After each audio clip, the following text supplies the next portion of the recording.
Are you tired of watching shows that only give you general social media theory and expect you to figure out how to apply it to your own industry?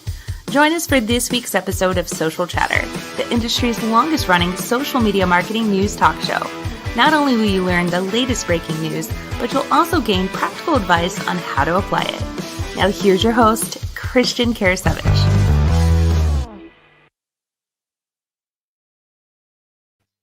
Welcome everyone to Social Chatter, your weekly social media marketing news talk show. This is episode 234 with myself, Jim Fuhs, and this week's guest is Chris Stone. And you're in for a treat. We're going to not only talk about what's new in social media this week from LinkedIn and Instagram and Facebook, Pinterest, and much more, but Chris is also going to share some fantastic tips for those of you looking to tap into live streaming and podcasting. So be sure you stay tuned in for the entire show. But I'm going to go and bring on Jim so we can kick things off. We have quite a few topics this week. We're going to do our best to get to all of the best ones that we can and make sure we give Chris enough time. So Jim, how you doing this week? Hey, I'm doing great today, Christian. Great to be here. It's really been interesting. I think, I know you and I have been talking a lot these last couple of weeks because we don't have anywhere to go.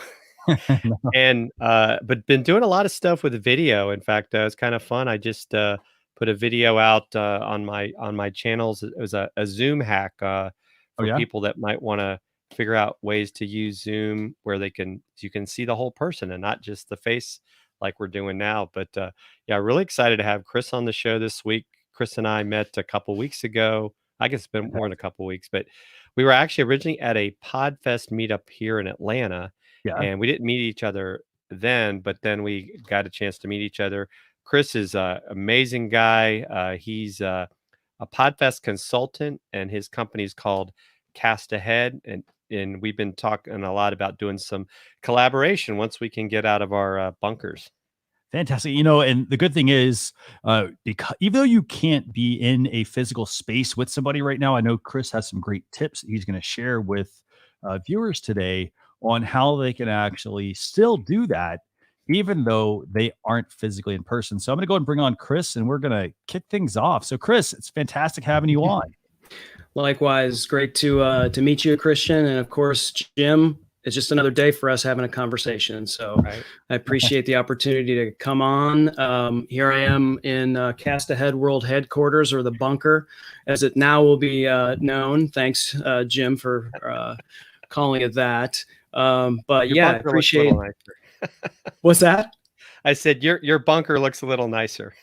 Yeah. Well, who knows what else, in the world of live streaming, you don't even know That's what right. else is around me. I mean, I could be looking at all kinds of junk, but Yeah. it certainly is a crazy time. That goes without saying, but I think this week has been actually a busier week than I've experienced in quite some time. And it's And why just is because obviously the pandemic is happening, and I think it's thrown everybody out of sorts, and they're back in their homes, and they've got their dogs, and their kids are at home, from school. And, I spend a majority of my time working within the podcasting space, and with businesses, with marriage therapists, with motivational speakers and whatnot, and their podcasting strategy. And all of a sudden, you're in a situation where you can't travel to where they are and set up your equipment, or you can't meet at a studio, or all of these things. But you still have to do what you do, and you have to diversify yourself, and you have to move things forward. And what we're seeing in the podcasting space is actually you would assume, with people maybe having a little more free time or a little more ability to do something at home, that they would be listening to more podcasts. And it's actually the opposite. And I think that a lot of that has to do with people may listen to podcasts on their commutes to work, driving in their car, or walking, or on the subway, or whatever. That's when they're listening to podcasts. They're used to doing that. Well, now there is no commute. Now they're waking up, and they've got the kid tapping them on the head. They've got to feed the dog, and their spouse is like, "Hey, since you're home, I need you to do this, that, and the other." So there's a lot of things going on within that, and that responsibility. Not to mention what's happening on the news that's causing people to kind of recoil a little bit. So what I'm encouraging people to do is to turn off the news and get the information that you can trust, whether that's CDC Online or whatever, and move business forward. So what I'm speaking to a lot of clients, and that is to start creating evergreen content that may not be related to COVID-19. You know, the other reason why podcasting is down for, podcasters that have been around for years, their podcasts are down because there's a glut of coronavirus podcasts that have been released. And because that's what everybody's clicking on, that's creating this halo effect on the charts. And so there's a lot of listening that's going on for COVID-19 related podcasts. And quite honestly, I feel like that's if someone's doing that, regardless of how beneficial that podcast may be, it is short-lived. Right. At some point, we're going to get to the other side of this, right? And I think the podcasters, the companies, the businesses that are diversifying and taking this as an opportunity and not necessarily something that would cause them to recoil in fear, to move this thing forward. They're the ones at the other end of this thing that are going to thrive. They're diversifying their business and they're doing things. Jim and I talked, and Jim mentioned this yesterday.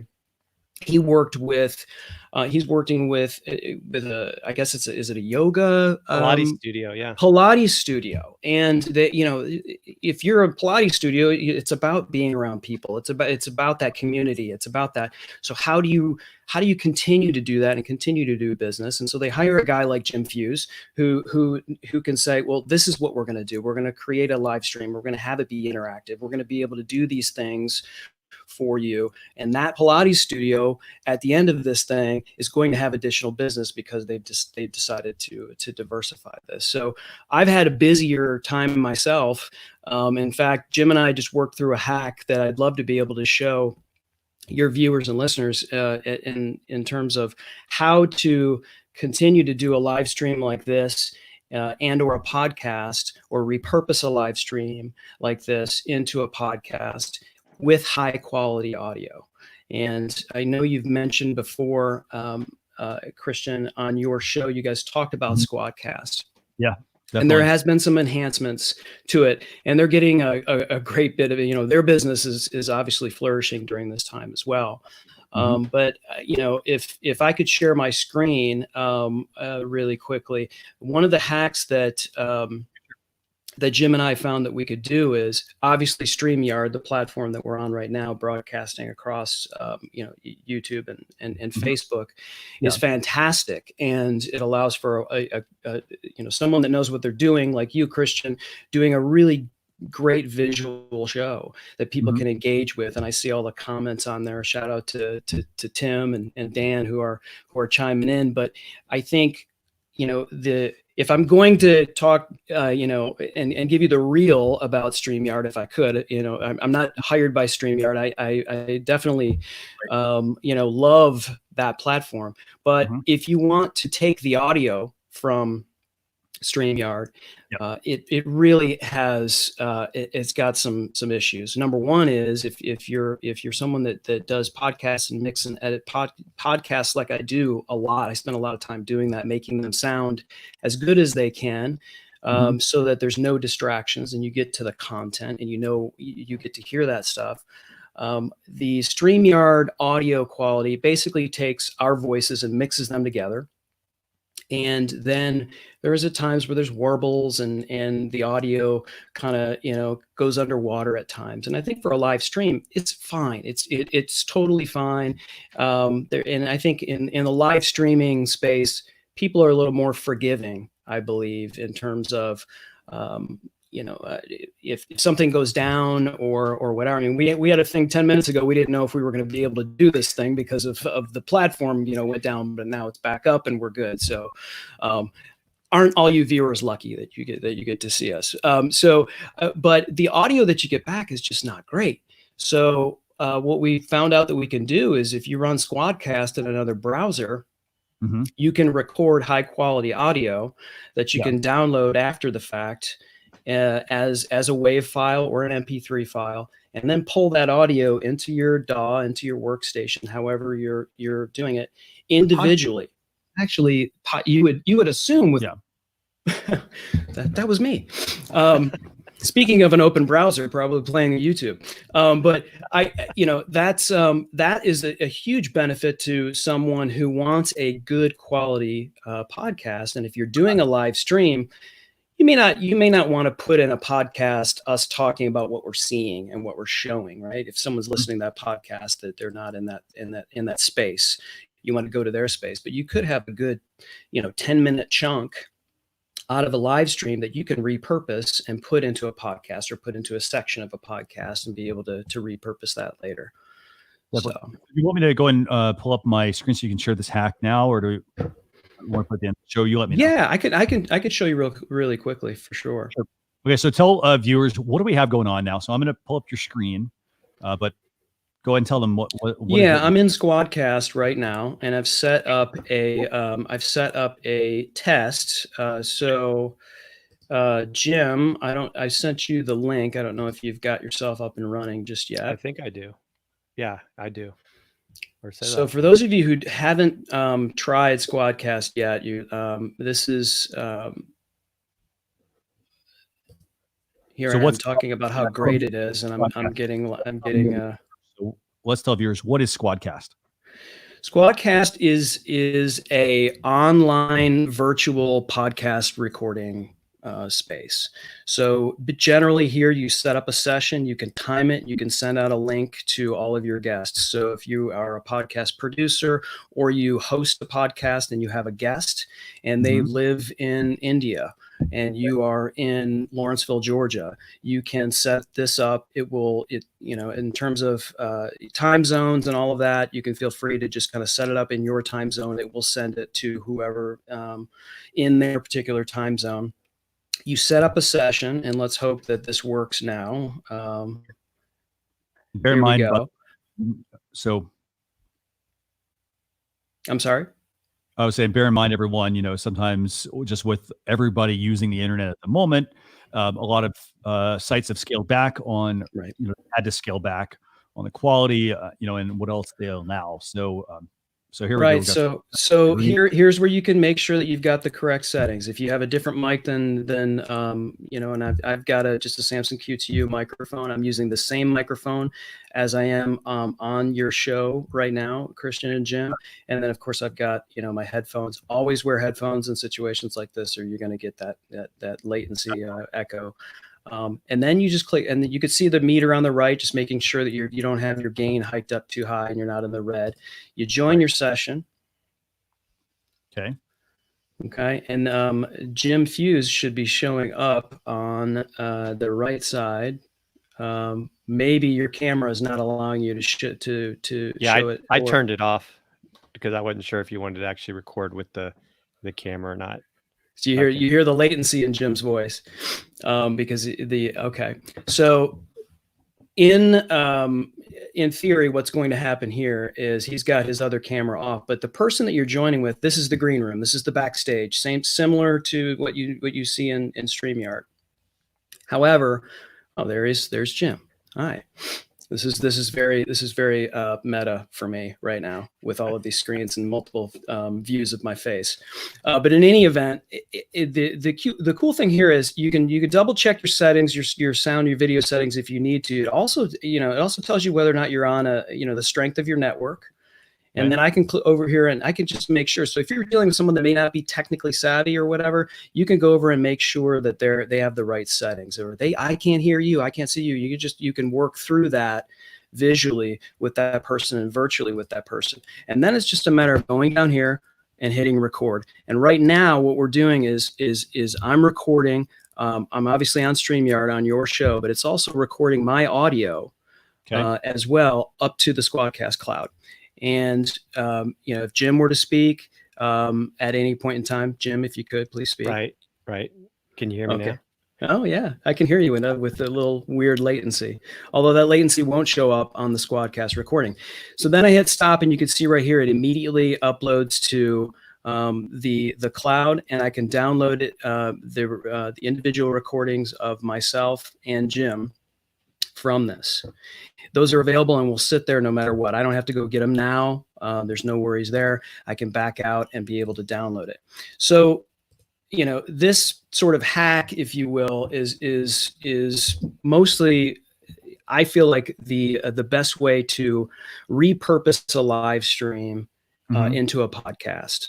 Right. Okay. Everything that we talk about on a live stream is probably not for a podcast. If you just wanted to do a really quick and dirty, put it together, we hear a lot of podcasts. Sometimes Rogan goes there. Sometimes Your Mom's House or something like that. These are big comedy podcasts. A lot of them will they just take whatever their video show is and put it into a podcast, and you'll be listening and they'll be talking about looking at something and you just can't identify, right? You just can't. It's, so what I like to do is take the audio that's recorded in Squadcast from a live stream and, take a chunk of it and repurpose that.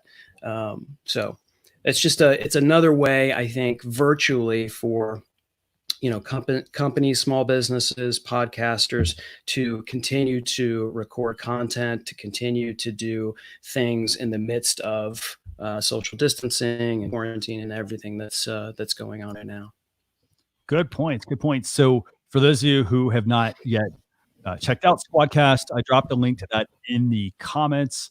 We also talked about Squadcast back on episode 189. That was almost a year ago that we talked about this tool as well. But Chris, thanks for sharing that tool with everyone. It's definitely something that they should check out.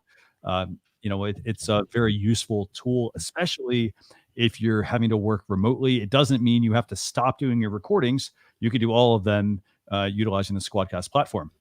So, Jim, where do we want to go from here, by the way? We're going to bring Chris. We're going to talk, I know, more later on about live video and podcasting and audio. And where do we want to go next? Well, let's talk about LinkedIn, because you know how that's one of my favorite platforms to be on, since they've been kind enough to give me LinkedIn Live access. Yeah. And they're talking about conversation ads. So what are conversation ads? So conversation ads are going to actually allow you to really start using, in a sense, it's similar to what I think Facebook's done with messenger marketing, is you can start to actually have a conversation within messaging within LinkedIn. I find it interesting. I will say that one thing about LinkedIn ads can be very effective because it's still not being used by a lot of people. Right. However, they are more expensive than what you would see with Facebook ads. But I have seen, because I have helped a couple companies with this, that you can get very, very targeted and you can really get some great results. My only issue in general with messenger ads overall is I tend to find that it's too much of a sales pitch. And I'm not asking you to come into my inbox and start selling me something, and it tends to turn me off. So yes, it might work for some people if you're connected to the company and you're wanting to talk about a special, but for me personally, I'm not necessarily a fan of that. What do you think, Chris? Well, it's kind of like a cold call, isn't it? Right. Now, Dan Jordan would like that. Right. It feels I have to admit it does feel a bit invasive, but the more I think about it, I think it's just because we're not used to it, and all of a sudden it's happening. Right. I think I like the idea of looking at this and then finding a creative way, understanding who's receiving it, understanding who your potential customer is, understanding that, and if they do feel invasive, how do you make them feel that like they'd be open to that conversation, or they'd be open to what you're having to say. So I think it's you have to find a creative way to put it out there, similar to the conversation that you, Jim, and Tim had regarding bots. I think you just have to find a creative way, to who's receiving it. There's going to be some it's just not for some. Some are going to look at it and spam you out, right? But I think this is you have to look at it as a creative way and incorporate it to what you're doing. And I would almost say probably the best way to look at it, when I look at, if you want to call it the ads funnel, they're really it's awareness, engagement, conversion, right? And so maybe you start the conversation is more about making people aware of your business and not trying to go straight to the conversion sale. And I think that's where a lot of people make mistakes with ads in general. It's like you got to build a little bit of that know, like, and trust. And that's where I equate know is the awareness ads, like is the engagement ads, and then trust is the conversion. And I think too many people try to go straight to conversion. And so I think, to your point, you got to have a strategy of like, okay, why do you want to go into people's inboxes and what are you going to say? Yeah, I think awareness is a part of it, but I think you're already making yourself aware by showing up in a way. So I almost feel like the first instinct is to be is to understand what the needs are of the people you're sending it to, and give them almost show them your solution off the top, because I think that speaks to them, right? Because if you show up talking about yourself, I think that's where you lose customers. You're already showing up. They already see your name or your company logo or whatever you're sending. I feel like the right hook, if you will, or the right way to present yourself is to know who you're sending it to and to be presenting some sort of solution to whatever their problem is. Definitely, and the other problem with the conversational ads, I mean, they're great, except for the fact that I think a lot of people, like you all have been talking about, they basically just jump right into that sales pitch. They don't actually spend enough time working it, and this is where, like, I wish Phil Gerbyshak, my normal co-host, I wish he would come on sometime.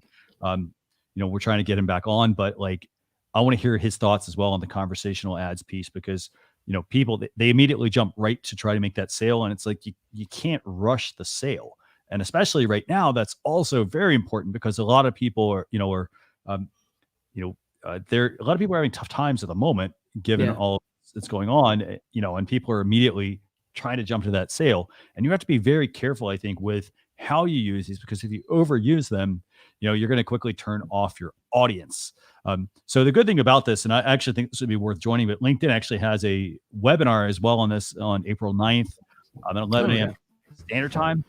That's 2 p.m. Eastern Standard Time. And they're going to talk about some different strategies to turn the conversations into conversions. So I dropped a link to that in the chat, but that's something I think people should definitely check out to see, a little more about the conversation ads, but also see if there's good examples that they give that you can utilize. Because that is the one thing about LinkedIn ads. There's not a lot of people using them because they're very expensive typically.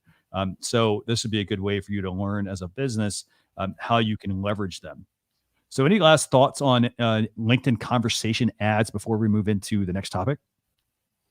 No, I'm curious on the functionality of it. If you guys know, are you auto populating based on how people are answering, or once someone starts answering, you're in a chat with them live?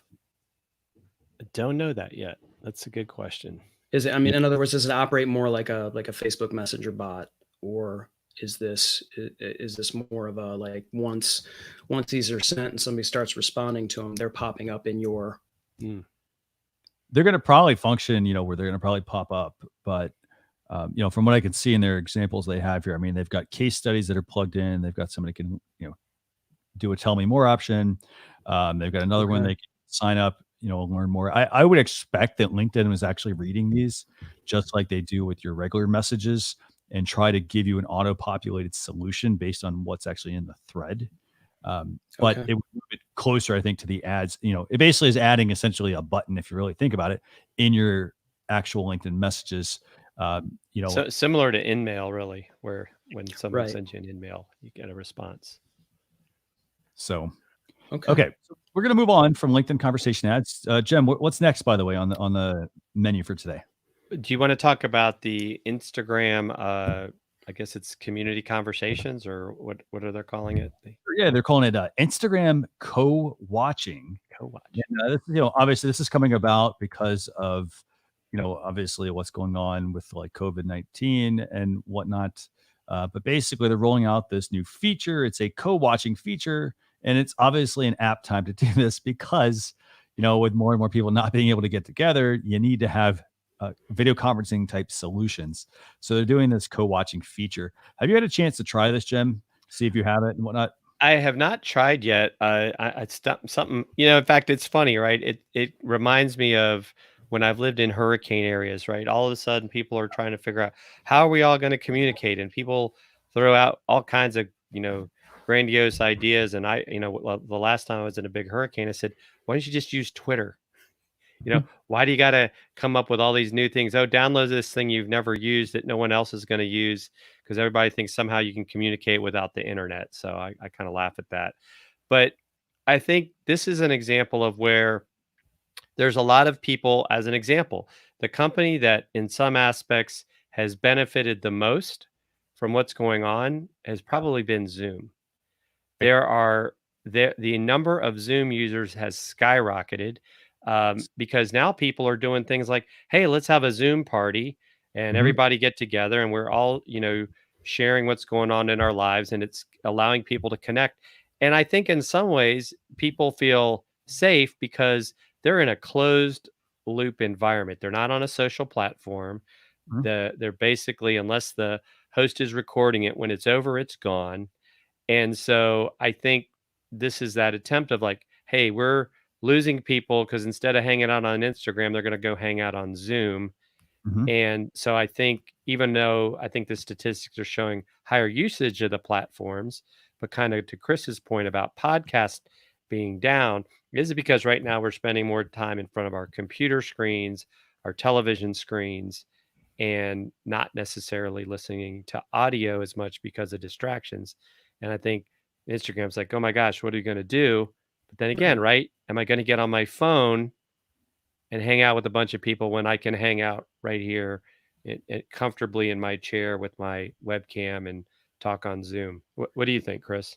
Yeah, I mean, again, I think when people look at this, I want to be considerate to everyone. This is obviously a very serious thing that's going on right now in our world. But I think when you pull yourself outside of that and you're doing what's safe and responsible, and you can look at this as an opportunity. And I think a lot of companies are doing just that. And I was just on a live stream last night with Podfest, and we were talking about this very thing. And I said, you know what's great about this is that all of the tech that's going to be launched after the fact, because right now companies are realizing they need all of these things that people were not vocal about. And this thing happened, and all of a sudden it's like, we need to add this element. We need to add this element. Instagram already, this thing that we're talking about here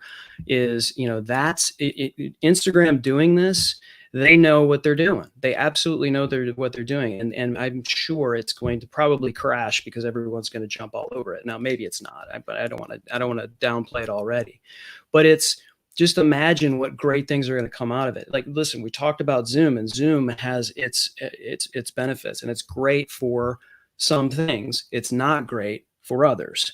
And so StreamYard is great for some things. It's not great for others. And so I think what's going to happen is that whole rising tide, raising the ships, or whatever the quote is. This is going to create, more diversity, more competition for these companies, and it's going to make our lives greater because we're going to have all of this great stuff that's going to be launched, and Zoom's going to, make their thing better. Hopefully, their audio. I'm sorry, out loud voice. StreamYard is and the companies like StreamYard and companies like some of these others that are smaller. They like to hear from their users, and they're nimble enough to make those changes and to update their stuff based on what they consider a priority. So that's another thing is when these things are going on, we have a direct line to these people to be able to say, you need to be doing this, this, and this, and this, and they do it. So it's really kind of, I look at it as an opportunity for a lot of companies. Absolutely. So basically, I mean, this feature, this new Instagram, they call it Instagram co-watching, but basically it's a media sharing feature. It's going to let you it's kind of interesting. It's actually going to let you view Instagram posts together with your friends over video chat according to Instagram. And you basically, according to Instagram, you just start a video by tapping the video chat icon in the direct inbox or in an existing Instagram direct thread. So that's the private messaging side. And then you'll be able to view saved, liked, and suggested videos and photos by tapping the photo icon and an ongoing video chat. So pretty cool, pretty neat. They did that to some other features like, stay at home stickers and things like that. But in order to get this, I definitely would say, hey, make sure you go and update your Instagram app from your device's app store and then start using it. So I can see this creating a lot of virtual online communities. And that's really, and I think when people start shutting off the news, they're going to start, try to find out to get that energy that they used to have when they were doing face-to-face hangouts. They'll be looking for these kinds of things, and it'll be creating more communities. It's just, it's a good thing for sure. And I think you hit on a really key point, Chris, that if I'm a company that is in this space, that's what you want to figure out. How can I make community together where, like right now, the three of us are all, having a conversation. We're able to see comments of people that aren't in the conversation. And, to me, there's kind of this pro and con of sometimes people, like as an example, with StreamYard, you can have up to 6 people on screen and 4 people in the green room. But at some point, and that's like with Zoom, right? You can have 100 people. I think it's 50 on screen in a gallery view. But it's like, how do you keep track of everything that's going on? So I think there's kind of a fine point of, where too many people on the screen is too many people on the screen.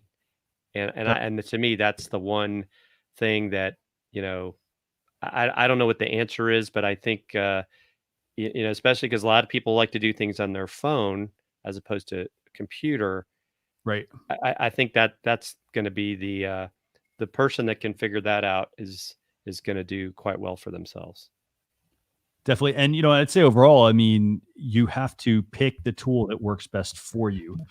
If, for example, if your audience is, say you're all iPhone users, for example, and you want to have a quick communication with somebody, a quick chat, utilize FaceTime, for example. If you want to have, a whole bunch of people on and you want to do a mass training, Zoom is a good option there. You have to then also look at the audience because, for example, FaceTime, you can do 32 people at once on one of the new on the new version of that. And for some people, they might, need to have to install software, for example, to run Zoom. That might be complicated for them. So you really have to pick your poison based on who your audience is that you are communicating with. So anything else you want to add on this new Instagram co-watching feature? I'm waiting for those invites. I haven't got any yet. Okay, Jim. So where are we going next? So let's talk about something that's happening not only with this company, but we're hearing about a lot with the sudden demand on networks. But YouTube is actually doing something with their streaming right now, and they're going to SD quality worldwide because of the bandwidth surge. Because everybody's on YouTube now. Because wait, so we're blurry right now on everyone's screen? Oh man. We're at 720 instead. We're not in high def? What a bummer. I'm kidding. Christian didn't think that was that funny. No. I was actually I was thinking about this earlier. So, Jem, what do we got going on? So, okay, YouTube's downgrading. What is this going to mean for our business? I really don't think it's as big a deal as some people may put it up to, because a lot of times you're not watching stuff in 1080 or better anyway. And so I think it's just kind of this, it's this, this downgrade is really to just make it easier for the network to work. So you don't have crashes, because there's definitely been a surge, and I don't know how long it's going to take them to, it's kind of one of those, if you build it, they will come, right? So if this is causing a strain, I mean, Facebook is apparently doing some of this. Netflix is doing this in Europe, where they're throttling the stream capabilities and things of that nature. So it's like, if they build out the ability to handle this surge, will they still need it when this is all over? So I think it's kind of a catch-22. Well, and so the other part to this, though, is that they are defaulting to standard definition quality for the next month. It's not saying, hey, you know what, you're not allowed to broadcast in a different quality. They're giving you a default of SD. So you can always go in and change that. That's the thing I think you need to keep in mind with overall. Right. And Dan Jordan says we're not blurry. We just look like we're running really fast. By the way, Dan, I like your icon you've got on your YouTube channel. Looks fantastic. Thanks a lot for joining us, by the way, this week. So yeah, so anything you want to add about this? Like what should a business do? Should they just keep producing content, at the highest quality, or should they reduce the quality of their content and upload, SD quality? What do you guys think? I think you continue to do high quality. I think if companies are too reliant on those that own the pipes, and then it just becomes you're doing extra things that are unnecessary in my opinion. You have to make your business right and utilize the pipes, and certainly if there's a change like this, you have to consider what you're going to do. But I don't think that uploading things in standard definition or promoting things in standard definition at this point and then later going to HD. Personally, I don't see an advantage to that. I agree. Yeah, I mean, it almost becomes one of those. Will be interesting is people don't realize this has happened, and they're like, "Oh, why doesn't my video look good?" It's like, well, this is where you got to have someone on your team that understands what you're doing, so that they can say, "Hey, this is default. Doesn't mean it has to stay that way. We can go back to the way we're doing it." But it's forcing you to have to go in and actually be aware of that, as opposed to a lot of times people aren't paying attention. So I think, this kind of goes back to one of my favorite military things of attention to detail. And this is something that it's not changing it completely. It's just changing it so that people aren't starting out at HD or higher quality. They're starting out at lower quality. You can always go up if you potentially need to. Chances are, here's the thing. I don't see this as a big deal. I think if I'm a business, I publish the content at the highest quality that I can. And I anticipate that, I want to make sure that I make the best quality content. It doesn't mean that people have to watch it at that quality. It's really up to them, and for the most part, I think people they're not going to really know the difference. I mean, SD quality on YouTube is actually still really good for most people, especially if you're watching on a mobile device. So anything else I want to add about the fact that YouTube is downgrading quality SD across worldwide, at least for the next month? I just think it's something that, people have to be aware of and just be prepared. If you're producing content, make sure that you've got your setup, that you're doing it at the highest or the level that you've normally done it at. I won't say you need to try to go ultra if that's not what you've done. I think it's to Chris's point, what is your standard? Stay at your standard, and don't feel like you have to lower your standards. Very cool. So now what we're going to do is we've got more topics that we want to discuss, but they're also not they're not big topics for the week. They're things such as, the fact that you can now edit tweets utilizing a third-party tool. There's Pinterest Today, which is, the ability to help identify or help source content on Pinterest and also identify trending topics. Also a couple of updates this week from Facebook. They're testing out a new redesign, from dark mode to this new redesign. But if you want to get those, we're gonna put those in the blog post, socialchefs.com/daily. That way you can get those. But hey, you know what? We want to make sure we cover the most important topics, and obviously make sure we give Chris some time here as well to talk about live streaming, audio, and podcasting. So what we're going to do here is we're going to transition over to the next part of the show, and that's where we're going to ask Chris a couple of questions and have him, give you all some tips on, as I mentioned, live streaming audio and podcasting audio. So, Chris, I know we talked beforehand, about utilizing Squadcast, but I've got a couple of questions for you. One of those, and just feel free to give people just some quick bullets to help them. But one question we want to talk about is, if I'm a business, how can I utilize podcasting with my business? Yeah. So I think generally when people see the headlines for podcasting, and you're a business and you know or have thought about developing a podcast strategy for whatever business it is. It could be anything from your dentist practice to, like some sort of niche small business to, a full-scale digital marketing business. And you read the headlines and you'll see the headline that says, Apple Podcasts about to reach 1 million podcasts. And you see that and you go, wow. And you start to, see these headlines about, Joe Rogan Experience and all these people making that podcast money and that whole thing sort of ramping up. And so you think, well, I might be too late, or mine's not going to be as good, or maybe the time for me to do this was a couple of years ago. At this point, I'm going to spend my time and invest in my company in these other areas.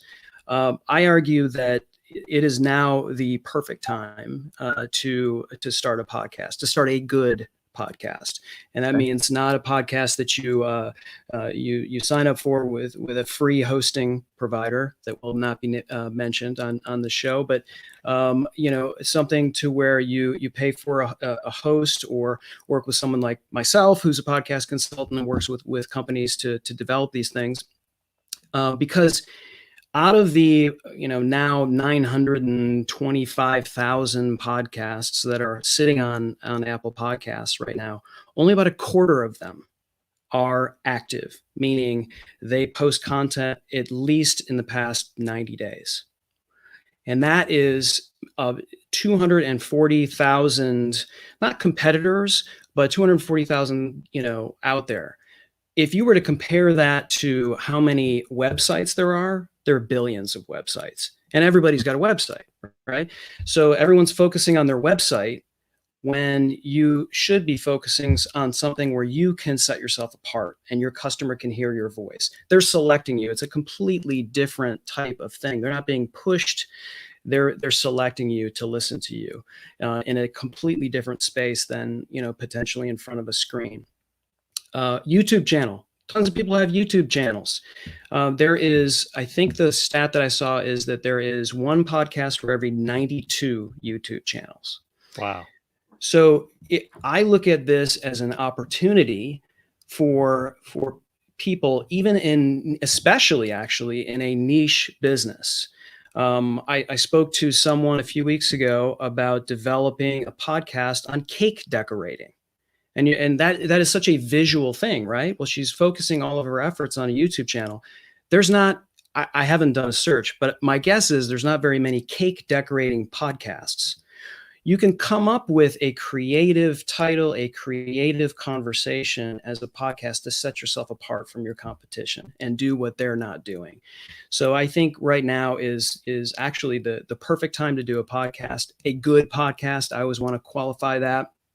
And say, because, it is true, anyone can do a podcast. If you've got a mic and a mouth and a computer, a way to record it, you can do a podcast. But if you want to do a good podcast and you do 100 other things in your company and you may not do this one well, I always am a fan of saying, I'm going to invest in this part of my business and I'm going to hire an expert like Jim Fuhs, or I'm going to hire an expert like Christian, or I'm going to hire an expert like this to handle my social media. I'm going to handle a person that's going to handle my podcast strategy. So I'm a huge proponent of not looking at these headlines, these news, these things to get you to click onto things, and actually look at the data and look at it as an opportunity to do a podcast. Good points. Good points. I think that answered the question. Did I? Yes. Okay. You did. You did. I definitely think so. So, Jen, what's the second question we had for him? Yeah. So, Chris, you showed us Squadcast earlier. What are some other ways that podcasters and live streamers can improve their audio? Because I know one thing we didn't talk about, Chris has worked with Sony. So I know he's like a big audio. Is audiophile the right word? Yeah. So I don't. Go ahead. By the way, yes. The one over your right shoulder. Yes. Oh yeah, that is. That's a Maroon 5. Nice. Very nice.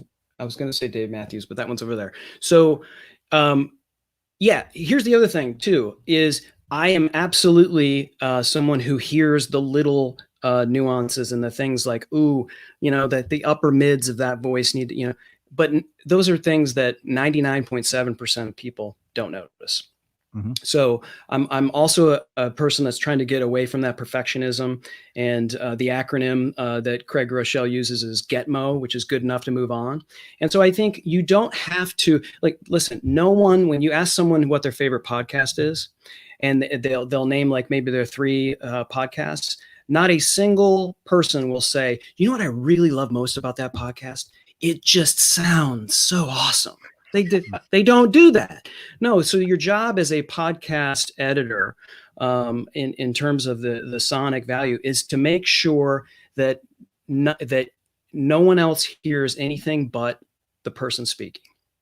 Person speaking at any one given time, because their content is, and so if they're saying and like a lot, and you want to have that conversation with the host and get them, or the best thing that I could tell anyone that's maybe just starting out in podcasting is the best thing you need to worry about in terms of audio is right here at the source, is knowing how to speak into a microphone properly.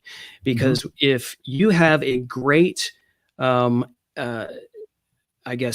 source recording that is not going too loud, that's not too quiet, that's in a small dead room with some carpet, and you're speaking into a mic that's not too close and doing like this, and you're not too far away and getting all these kind of room noises, or you don't have tapping on the table or anything like that, you're speaking across the mic and not into the mic. You speak into the mic, then all that air that you're pushing out with your plosives gets picked up and creates all of this clipping.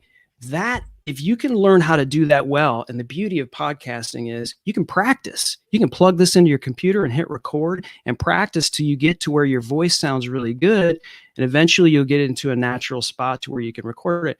Once you get that, there's a few little tricks that you can do in terms of processing on the back end. Right. To make it sound congruent, and to make sure that it's properly aligned with other podcasts on Apple Podcasts. If anyone's listened to a podcast and it's too quiet and they have to crank it up all the way in order to hear it, and then you get a phone call or you get a text, and that text sounds like it's just about to explode in the middle of your head or whatever, it's because you have to make sure your podcast is at the proper loudness level. It has, that adaptive leveling to, and all of those things are because the important thing is, like I said, is to make sure that your listener is focused on the person speaking. It's not, all of the sheen and all of those other things, the music and all of that stuff is, it's important to sound professional and to sound like you're professionally produced and all of those things to some people. And we do that for sure. But in the end, this is a mono recording that someone is, listening to potentially on that little speaker that comes out of their phone. They may not even be listening to it on their headphones. So it really is just about making sure that you are focused on, the source recording first and foremost, and then the bells and whistles and everything can happen after the fact. So if you want to, if you could share my screen really quickly, I'll show another kind of quick thing to add to that. This is Auphonic. And this, you get 2 hours of free time to do this. And this is a good sort of post mastering hack. So once you've created your podcast, either solo voice or whatever, and you have you've mixed it in your DAW. And by the way, I saw a question from Dan about what a DAW is. DAW, for those of you who don't know, is an acronym. It's DAW, which stands for Digital Audio Workstation. I'm sorry, every once in a while I just fall into that tech talk. And anyway, so it's however you're doing it. If it's GarageBand, if it's Audacity, or however you're mixing your audio. Auphonic, what they allow you to do is you basically choose your file. Usually it's an MP3 file that you have. You upload it to here. Okay.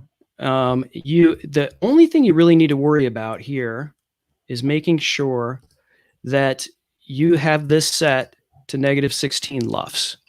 That's going to make sure that if your podcast is too loud or too quiet, that it's going to make sure that it's in the proper level.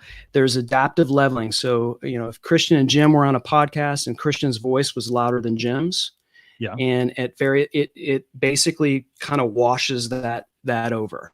It doesn't. It would be the equivalent of if someone were sitting behind the board and writing up the faders on your voices, generally.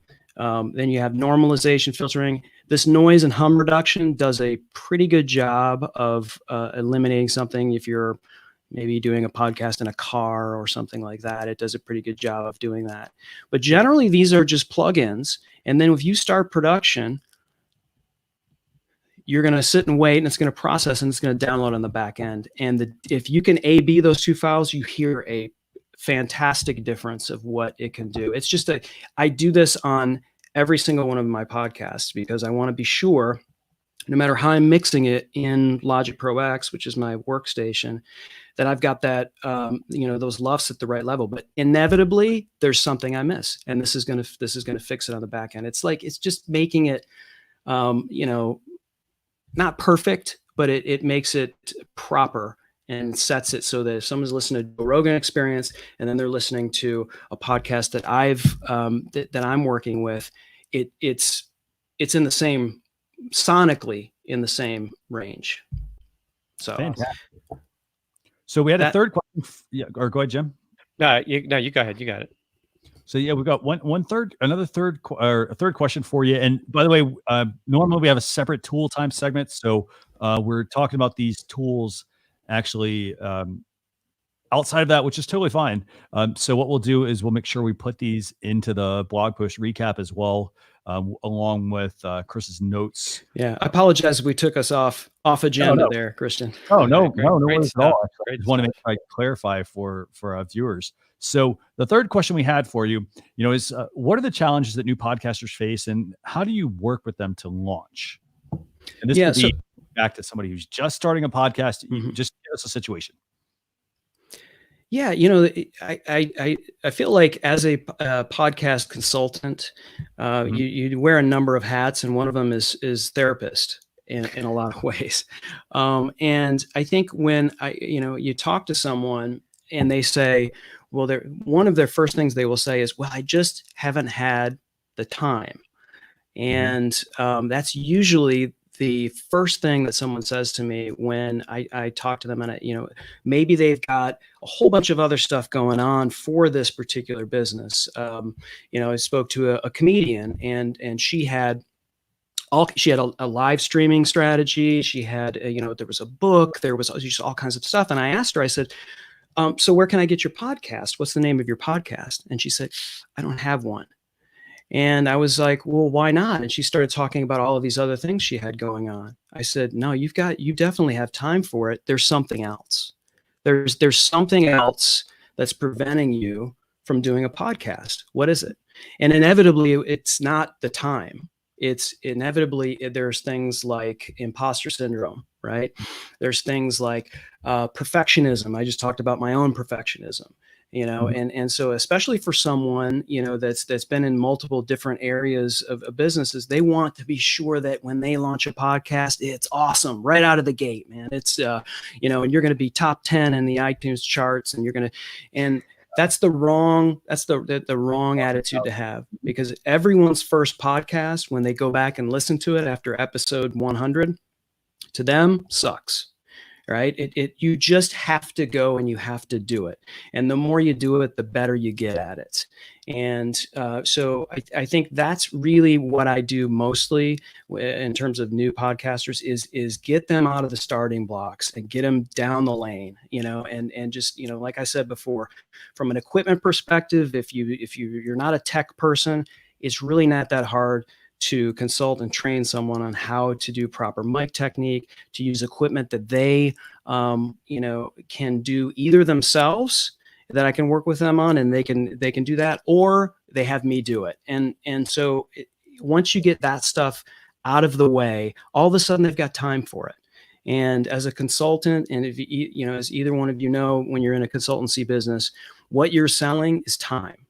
And that's exactly, and there's nothing more valuable to someone than that. And I think that's really what it's about. And how, when I deal with new podcasters, is go, tell me, let's get to the root of this, and let's talk about how we can work and do a creative podcast, and let's pull down those walls, and let's get you in front of a mic, and let's just start this thing. Definitely 100% agree with that. So okay, so you have another tool pulled up. So we've talked about I'm going to recap these real quick. We talked about Squadcast. So Squadcast is for being able to basically record a podcast without being in the same location. So for example, they're not both on the same mixer. They're doing it all via web browser, but I don't think there's any add-ons or anything that have to be installed. So we've got Squadcast. We talked about Auphonic. Auphonic basically is a tool for doing some of that post-production behind the scenes, helping you clean up the podcast, right? Right. And then what's the third one you have pulled up here? This is just showing you Audacity, and I think we had spoken, and this is the program that's been around for a while. It's free. Yeah, and absolutely. it works. It does have its limitations, right? It is free. However, I encourage people who are just starting out to learn this. On my site, I have a Audacity 101, sort of how to get started with one or two people on doing this. This is free. I suggest at the very least, you set this up and record your own voice and listen back to it, critique yourself. This is great for practice and whatnot, but it's also fine to do a podcast, and then you can take that audio and do whatever. It has plugins, it has whatever. And so if you record a podcast here, then and you have less than 2 hours a month, you upload it to Auphonic, and all of a sudden you've got a good sounding podcast. So that's Audacity. And then just one other thing, and I know this has been around a while, but this is sort of going back to the conversation where we had, people are, during the COVID-19 pandemic, everyone's sort of back in their houses and maybe not recording as many podcasts, and how do we come up with ideas for content if we can't be in the same room, and Squadcast is one way to record those things. But I think another way to do it is to encourage companies and podcasters to create best of episodes. It's a good way to mine your catalog content and to pull out thematic things and prop those podcasts up as new content. So if you're pulling a 5-minute excerpt out of episode 189 and you've got that, then you're referring to it on that podcast, and people are going, and if you want to go and listen to it, here's the link in the show notes, and people are going back, and all of a sudden you're getting some listens to the full episode. That's another way to do it. Another way to generate content during this time for podcasters is to use a thing called SpeakPipe. So this has been around for a while, and you basically you create your own. It creates a website for you where anyone can record on mobile or desktop a voicemail, really, for you, if you will. And you have control over how long the recording is. You pay an increment, gigabytes and increments for SpeakPipe. So how we're using this with podcasters is you'll pick a topic, and it might be, in this case, I work with Dan Jordan, the sales energizer, and he's in the sales field, right? Motivational speaker and coach as well. So if we're going to come up with a topic for an episode, and it may be, the greatest sales war stories, because old sales reps, they love to talk about their war stories or something like that. What we'll do is we'll start to go to these to not just key sales leaders that are contacts of Dan. And if you send them this link and say, hey, we'd love to feature you on my episode of, key sales war stories. If you could just, click the link here and give me a 3-minute, story of what your favorite sales war story is. Of course, we'll promote your, brand, your company, like whatever, on the podcast. Send it out to a bunch of people. Go to Facebook group admins, right? You've got these people, they're considered, sales leaders and whatever, or whatever business you're reaching out to, they're considered leaders in that particular business, and solicit a bunch of people to record. And all of a sudden you get back, 5 or 6 3-minute things that is a compilation of, key leaders in that particular business. And you have a wonderful podcast episode where you're talking about this, you're going to that particular guest, and then you're talking about that afterwards. And all of a sudden, it could be an hour long or more podcast, and you haven't left your house. So This is just another sort of, I guess, a hack for podcasters and businesses. And I like how you say, like, it's like recording a voicemail, because like we use it, and I know Jim and I are using it for a project we're working on. It's a live video summit called Launch Your .live. We're working on that, and we're going to actually utilize that to field questions from the field as well. So people that have questions on, video, for example, they can submit those to us. But perfect. It's a fantastic, absolutely fantastic tool as well. I will say this: I like the fact that you've given people basically a very nice package for being able to produce a podcast and helping them get those roadblocks out of the way. As you mentioned, I mean, the fact that you don't have to be in the same location and you can still get really good quality audio, thanks to Squadcast, for example. That's a big game changer to me. I mean, a lot of people, they make excuses about why they can't start a podcast. And I love podcasts. I personally think that like people are underutilizing them in their business. And I like the example you gave, by the way, about the cake decorator. That was pretty cool too. Having a podcast about decorating cakes. And, that's a fantastic way to make sure you're reaching your audience. And you could publish them you could publish them during, maybe their commute home, or maybe in the morning. So exactly. About, hey, I want to start making some cakes, in the evening. So now they're thinking throughout the day, they're like, oh, I was really excited about that episode on, how to do fondant or something, on a cake. So I think it's a fantastic idea. By the way, so Jim, anything you want to add about any of the questions that, that Chris? I'll just say it's been really, a lot of fun. I mean, it kind of goes back to the power of networking and events, how Chris and I have started to get to know each other, and just all the stuff that he knows. And, even yesterday we were, like he said, he created a hack and I created a hack, as well on Zoom. And, we've been thinking about even my wife is a court reporter. How can these remote, attorneys and court reporters all get this? Because audio is probably the most important thing for that reporter. Yeah. What tools are out there? Because I don't think a lot of them are prepared for how long this stuff is going on. And Chris is a perfect person to kind of help come up with that solution. Definitely. So Chris, so I'm gonna go ahead and wrap the show up, but what's the best way for people to get in touch with you if they have any questions about anything? I know we're gonna put the questions and a couple of bullets along with each one in the blog post, but what's the best way for them to get in touch with you? Yeah, you can contact me at castahead.net. Okay. It is, that's right. It is .net. So, that person sitting on the .com, you can continue to sit on that .com. I ain't paying you. So castahead.net is the site. That's where all my contact information is. Phone number. I pick up my phone. I answer my emails when you contact me.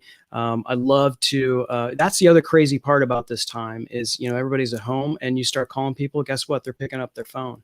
If they're in their offices, they're in, potentially in meetings or whatever. And so this is a great time to be calling people for sure. And I would say castahead.net is the spot. And I would be remiss if I did not promote later on today, not in competition with you guys, the social chefs.